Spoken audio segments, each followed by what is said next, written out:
So, we talked about PN junction in forward bias, where you connect a cell with some resistance etc., higher voltage being given to the P side and lower voltage given to the N side.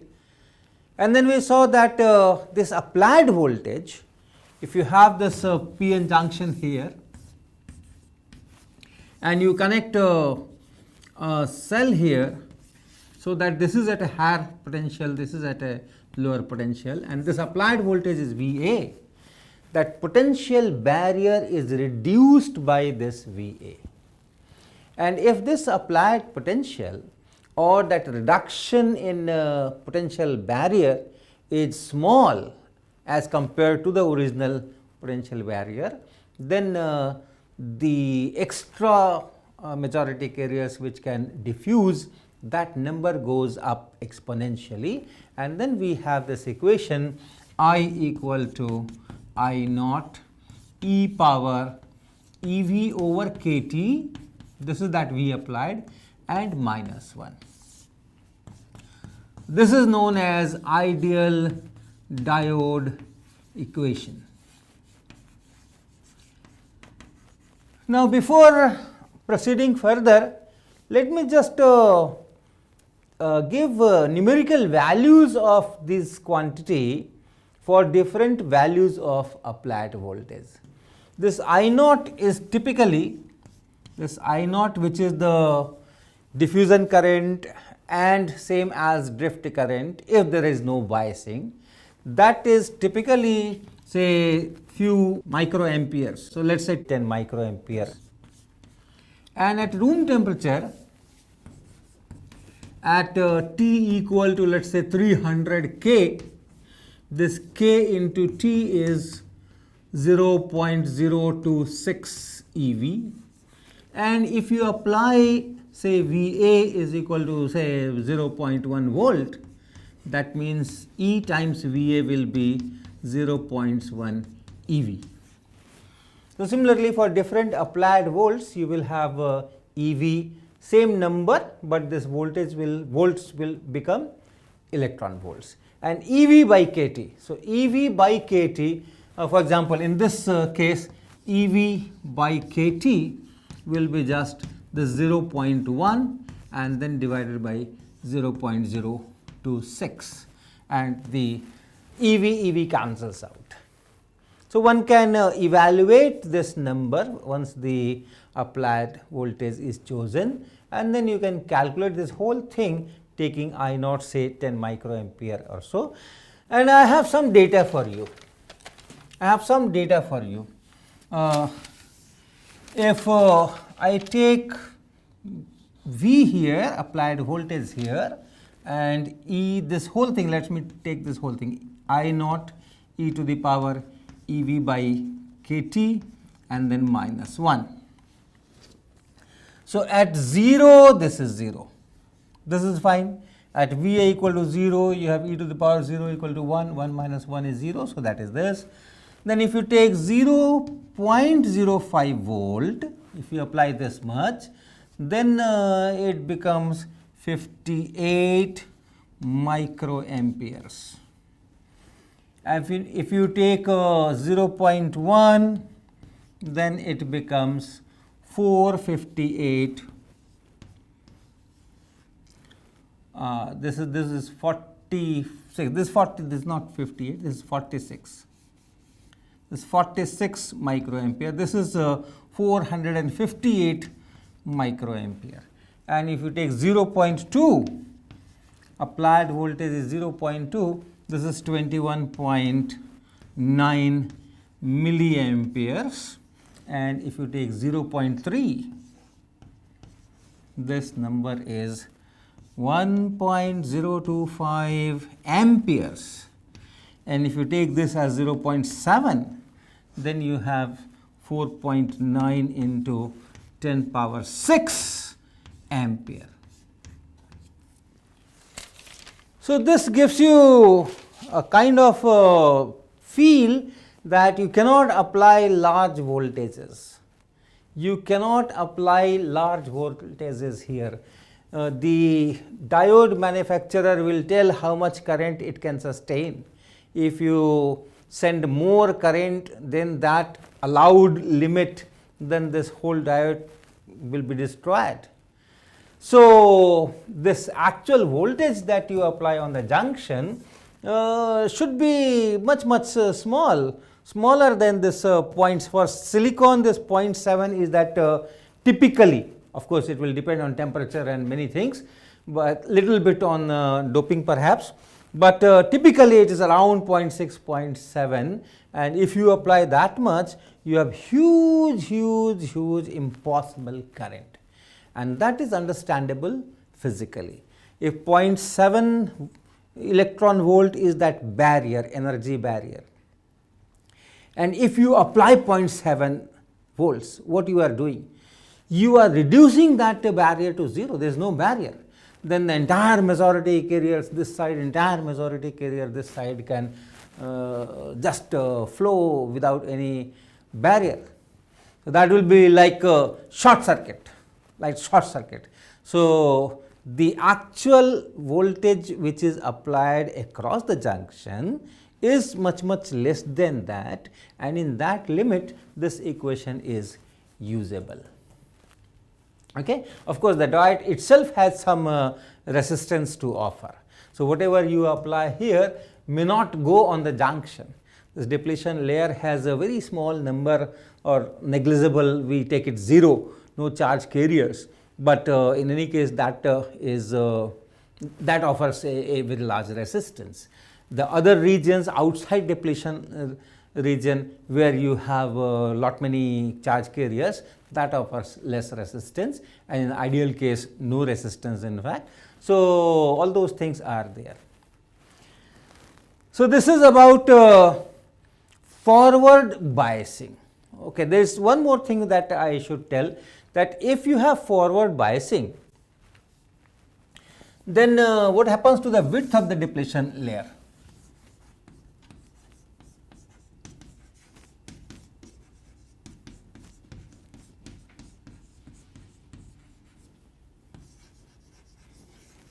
We have derived that equation, that width was some square root of that 2 epsilon, then this volt appearing here, and then divided by E 1 over NA 1 over ND, something of this sort.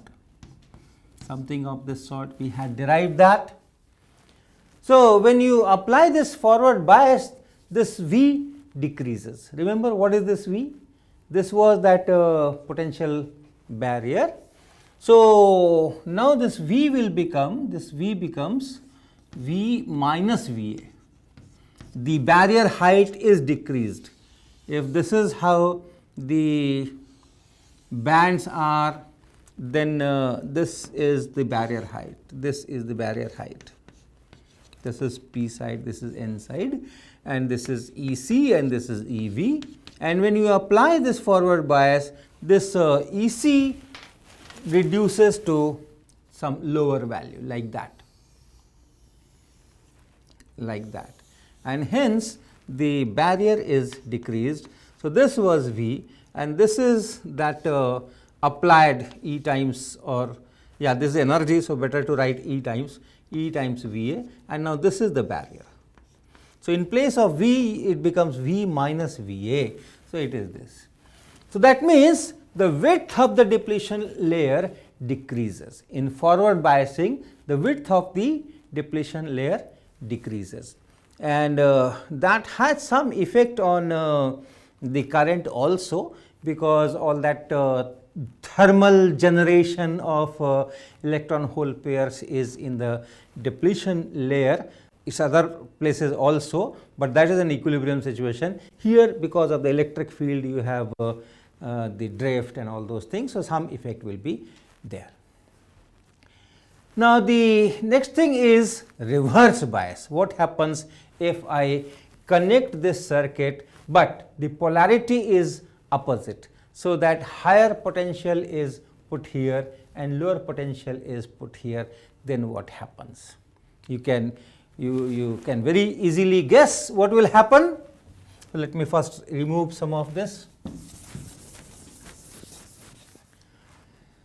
If you connect it with opposite polarity, so that this side is at a higher potential, this side is at a lower potential, with respect to this side, what you are doing, you are reducing the potential of this side. If I take this as a reference, then by connecting this negative here, you are reducing the potential of this side, and therefore you are increasing the potential energy or increasing the energy of all those quantum states which are there on this p side. So if you had this picture once again, so in forward bias, this these quantum states, these energies are reduced, but in reverse bias,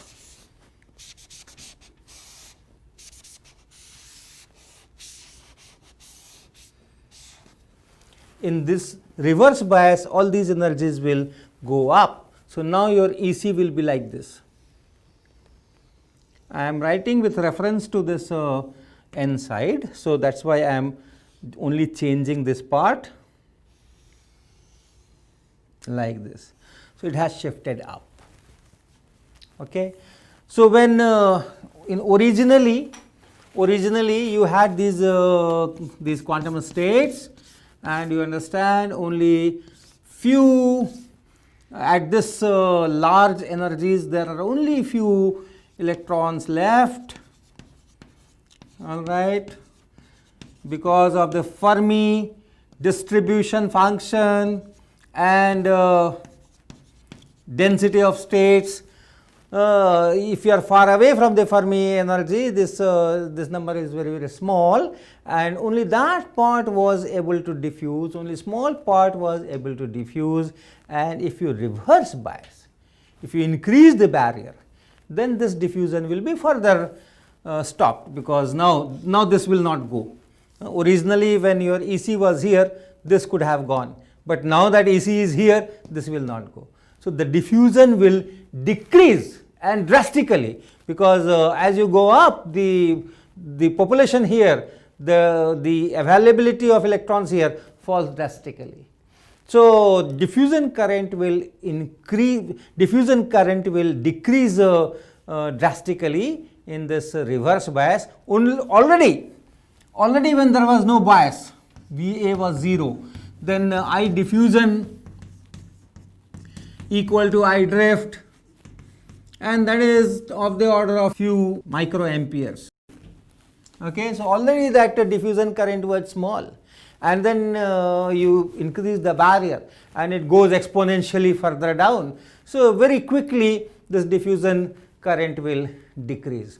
Nevertheless, the story here, the majority carriers here are holes, these holes like that.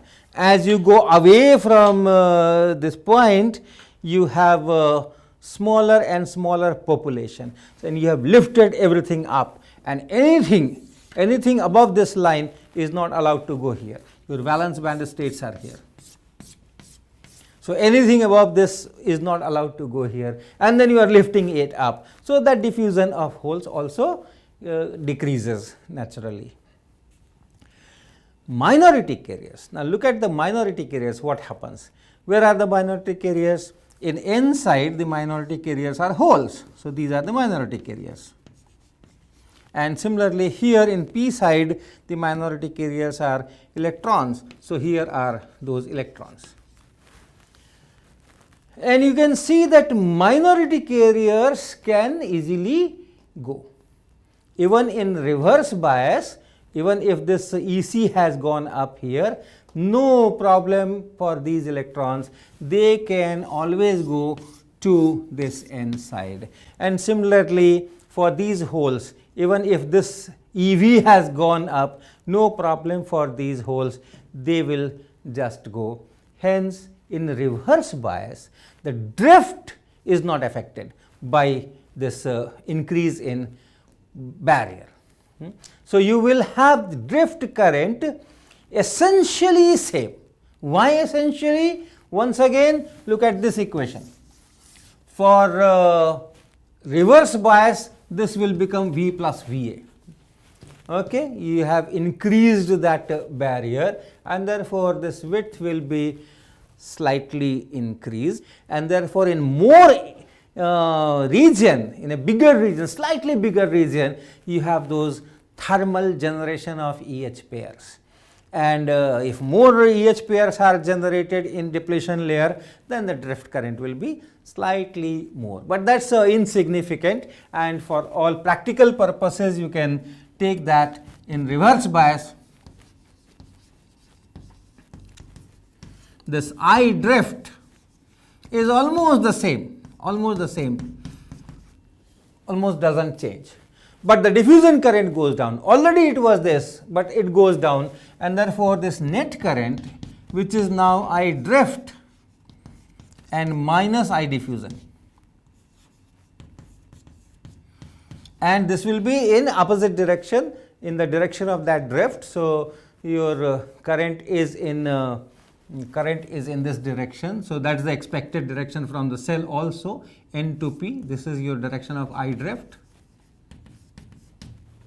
So, in this direction, and the magnitude will be smaller than I drift to start with, and then once I diffusion becomes totally negligible, you have applied some voltage, barrier has gone up, and then I diffusion has become almost 0. So, it will stabilize at this I drift, which is I0. So, on that diagram, IV diagram, on the reverse bias, start with 0, and then it gradually increases to this I naught, and this is known as reverse saturation current.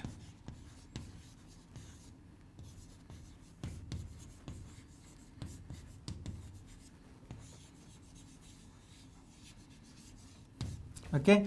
So, it starts from 0, but very quickly it will attain that I naught, and then it will remain I naught for large values of V. No matter how much you increase this barrier, there are some phenomena I will tell, you cannot increase this barrier to very high values before disturbing this. But for reasonable values of V, which could be 2, 3, 4, 5, 6, 8, 10 volts, this side you cannot go even to 1 volt, but this side you can go to easily few volts, it remains at this I naught. Okay, but the scales for this side and this side are very different. If you want to show it on the same plot, because this reverse saturation current, this current here, this current here, this I naught here is of the order of few microamperes. Whereas in forward bias, the currents could be easily in milliamperes, few tens of milliamperes. All right. So, this is few tens of milliamperes, 10 milliampere, 20 milliampere, 30 milliampere, like that. So, on the same scale, if you show, this line will be very easily hidden in the width of the axis, whatever axis you draw with your pen, pencil or chalk. Okay. So, generally what people do, they use different scales here. This scale is in microamperes and this scale is in milliamperes. So, you have to read it carefully. So, this is how this IV characteristic takes place. Okay. So, before talking to what happens if I apply very high reverse bias, I told you that there will be some problems if I apply very high reverse bias. But before going into that, let me show you this forward bias and reverse bias on a PN junction and see how the currents vary qualitatively on the table. So, if you go to market and ask for a PN junction diode, this is what you are going to get. Okay. This is one variety, commonly you get this type of p-n junction, and you can see it is a black covering, your all semiconductor is inside that, and at this right end here, this end, you can see a silver band here. I hope you are able to see that silver band.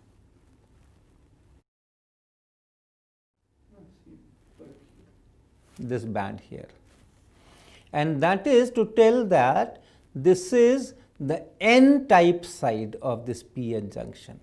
So, this will be your p side where you do not have that silver band, and the other side where you have this silver band, that will be the n side. So, that is how I know about it. Now, to give a voltage on this, I will be using this battery, and this battery is a 9 volt battery. So, this 9 volt I will be connecting to this heater coil. So, this is a heater coil, and I will be connecting this to this heater. All this 9 volt I will give on this heater coil. This is known as potential divider. So, what I am making is a potential divider. So, I connect this end of this is the positive end of the battery to one end of this coil, and then the other end of the battery, this is the negative end, this will essentially go here. So, I will just put this thing here and I will connect it, later, but I will connect it here, so that this whole 9 volt drops on this. And then I connect another, I take another wire and connect this, this is the positive end of this potential divider, and I am connecting it here to the diode. So, one side I have already given to the diode, and then the other side I am taking it through this galvanometer. This is a galvanometer, and I am connecting this galvanometer to the other side of the diode. So, now what is happening? And this this end of the galvanometer I will be touching here.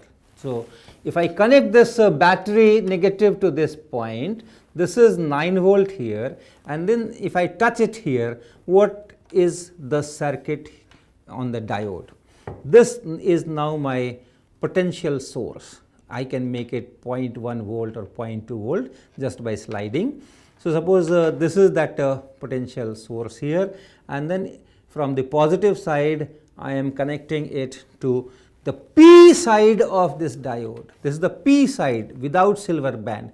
So, from the positive of this potential I am connecting it to the p side, and then the n side is going to the galvanometer, and then back from the galvanometer back to this lower potential side.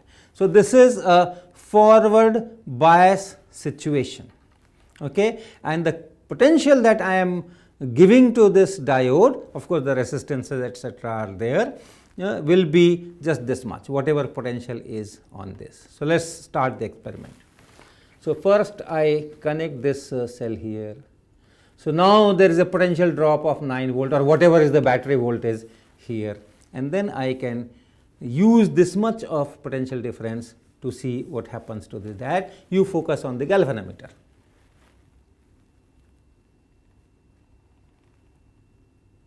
See, there is a current, okay.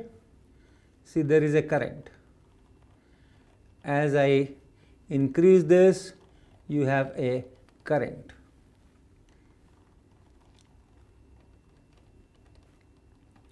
So, this is that forward biasing, and if I do the reverse biasing, let me invert the polarity of this main battery. So, I put the positive side here and the negative side here. Now, what is happening? This negative side, this is the lower potential and this will be the higher potential. So, the lower potential is connected to p side of this p-n junction, and the higher potential side is connected to the n side. So, it is in reverse bias. And now, I again give potential to this, and you look at this galvanometer. You do not see any current. I am increasing the voltage. See, I am increasing the voltage, I am increasing the voltage, I am increasing the voltage, and there is no current anywhere. Microamperes you cannot see in this instrument.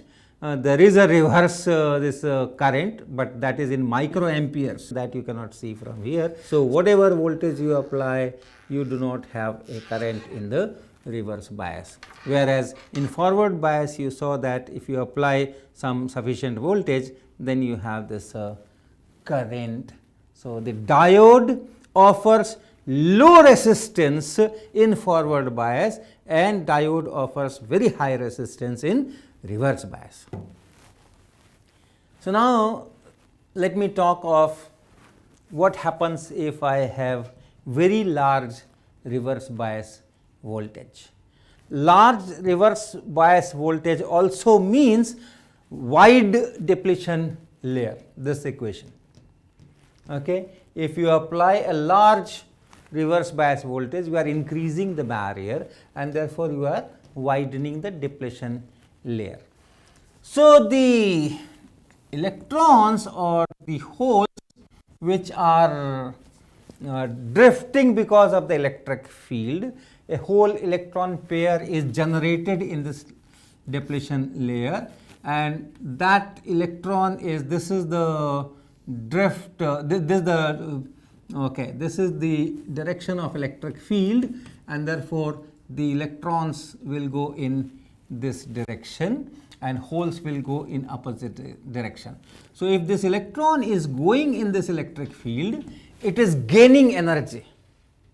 Okay. The electron is going in this electric field, it is accelerating, it is gaining kinetic energy, and therefore, and the depletion region is wide.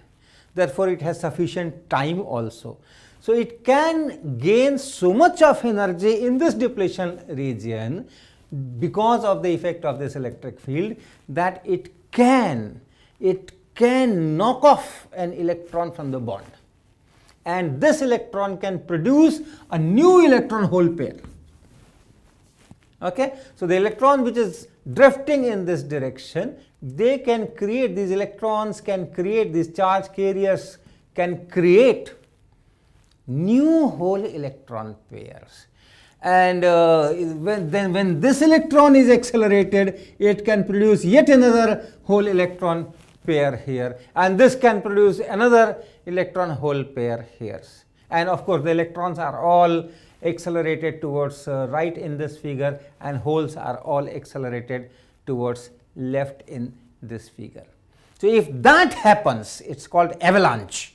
If that happens, if you apply so much of electric field and the depletion region becomes so much wide that the electrons can create new whole electron pairs, and those can also create new electron hole pairs, etc., then you will have a large current in this reverse bias condition also.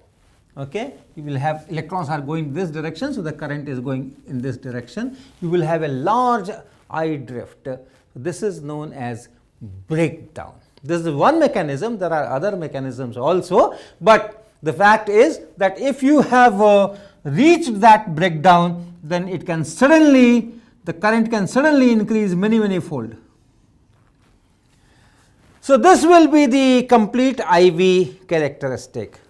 This is one branch or one part, forward bias, this is reverse bias, and this is breakdown, and this whole thing makes this IV characteristics. And when you use this as a circuit element, then you have to understand all these things. Okay? So, that is for today.